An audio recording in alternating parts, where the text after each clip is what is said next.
తెలుగు సినీ పరిశ్రమకు గద్దర్ అవార్డులను అందించిన సీఎం రేవంత్ రెడ్డికి ఆర్. నారాయణమూర్తి ధన్యవాదాలు తెలిపారు. అయితే, ఆయన ఏపీలోనూ ఇలాంటి అవార్డులు ప్రకటించాలని డిమాండ్ చేస్తూ, హరిహర వీరమల్లు సినిమాపైన స్పందించారు. పలువురు సినీ ప్రముఖులకు గద్దర్ అవార్డులు ఇచ్చి, సినీ పరిశ్రమను గౌరవించిన సీఎం రేవంత్ రెడ్డికి ప్రముఖ సినీ నటుడు, దర్శకుడు, నిర్మాత ఆర్. నారాయణమూర్తి ధన్యవాదాలు తెలిపారు.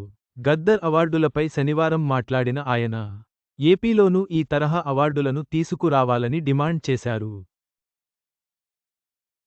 అలాగే హరిహర వీరమల్లు సినిమాపై కుట్ర చేశారన్న వ్యాఖ్యలపై ఆయన ఘాటుగా స్పందించారు. థియేటర్లు బంద్ చేస్తారన్న వార్తలపై పవన్ ఆఫీస్ ప్రకటన, మంత్రి కందుల దుర్గేష్ మాటలు సరికాదన్నారు.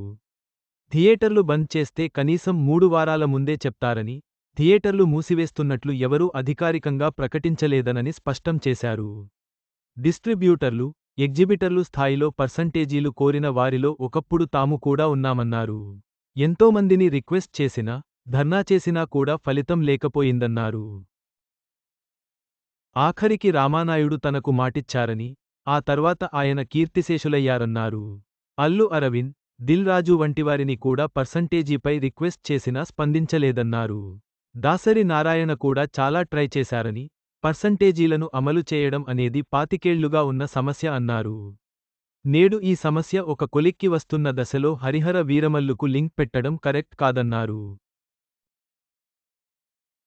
ఇండస్ట్రీ వాళ్లు ప్రభుత్వం ఏర్పడగానే వచ్చి మర్యాదపూర్వకంగా కలవాలని పవన్ అన్నారని, పూర్వకాలంలో రాజుగా ఎన్నికైన వారు ముందుగా ప్రజలను కలిశాకే, రాజు వద్దకు ప్రజలు వెళ్లేవారని, పవన్ కూడా ఇండస్ట్రీ వారిని అలానే కలిసి సమస్యలున్నాయో అడిగి పరిష్కరిస్తానని హామీ ఇచ్చి ఉంటే బాగుండేదన్నారు.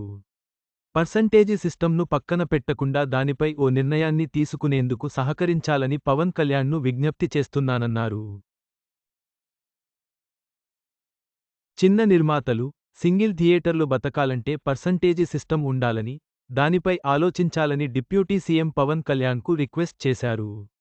చివరగా, పర్సంటేజ్ సిస్టం విషయంలో సమస్యలను పరిష్కరించాలని పవన్ కళ్యాణ్ను కోరుతూ, సినిమా పరిశ్రమ అభివృద్ధికి తన ఆకాంక్షను వ్యక్తం చేశారు ఆర్.